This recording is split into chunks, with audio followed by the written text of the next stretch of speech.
Sam Raimi is reportedly in final talks to direct the Multiverse of Madness follow-up, Doctor Strange 3. This is Mark Cassidy from Comic Book Movie. We've been hearing that Marvel Studios was in the process of developing a third Doctor Strange movie for quite some time, and it sounds like the project has now settled on a director.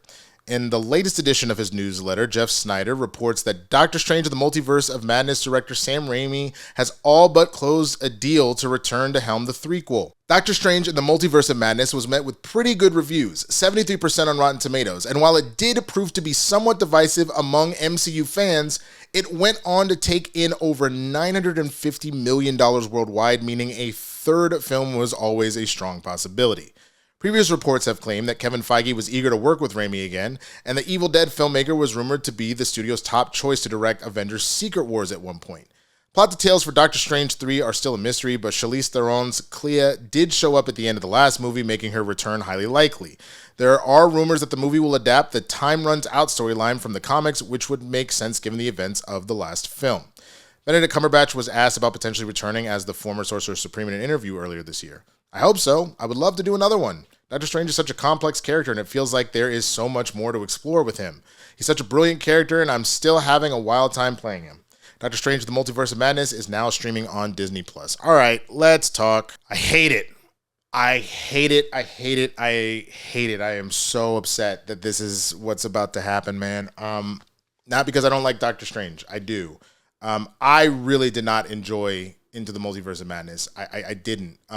It felt disjointed from WandaVision, which was a perfect kind of layup to do that, and it's been well recorded and reported that Raimi and team did not watch or even read the scripts. They just kind of were like, we're just going to do our thing, and given kind of like a cliff notes and just went from there. So it feels like you just took Wanda's character and you just kind of smeared it around to whatever it is you wanted, including if the Boda Mayo story about what the story originally was, and that, not that I want to see in that, there were talks that Wanda was actually working to help America Chavez control her powers and all that, but then in a final battle, I can't remember who specifically they were fighting, but in a final battle, she ended up killing Wong by mistake.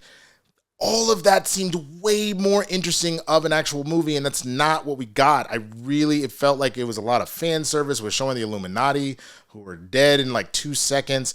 I really didn't enjoy it, especially because for me, I like the first 3 Spider-Man films. I'm not a big Raimi head. I know there's a lot of people that are, but it felt dated. It felt like we kind of stumbled backwards into how we've been doing, superhero movies, as far as some of the fades and the cross dissolves and the wipes and the whole moment of finding Ash and him punching himself over and over again from being possessed. Like, it was just a lot of stuff that felt a little out of place for what we were kind of doing. And I'm not saying that a director can't put their own stamp on it. A lot of directors have. Ryan Coogler, Chloe Zhao, like, everybody's kind of gotten a chance to do that if they really wanted to, but it just felt out of place. And I can only imagine that this is what people felt like even though everyone seems to love Ragnarok for the most part, they don't love Love and Thunder. If that was the weird turn for people from the first 2 Thors to the Ragnarok, and it was off-putting for you, you didn't enjoy that turn. That's how I felt about Multiverse of Madness,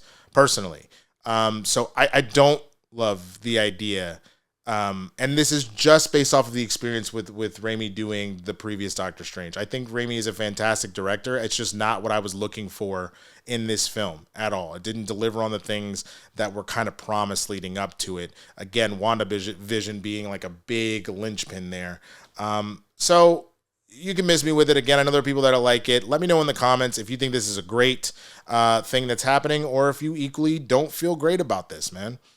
So yeah, let me know.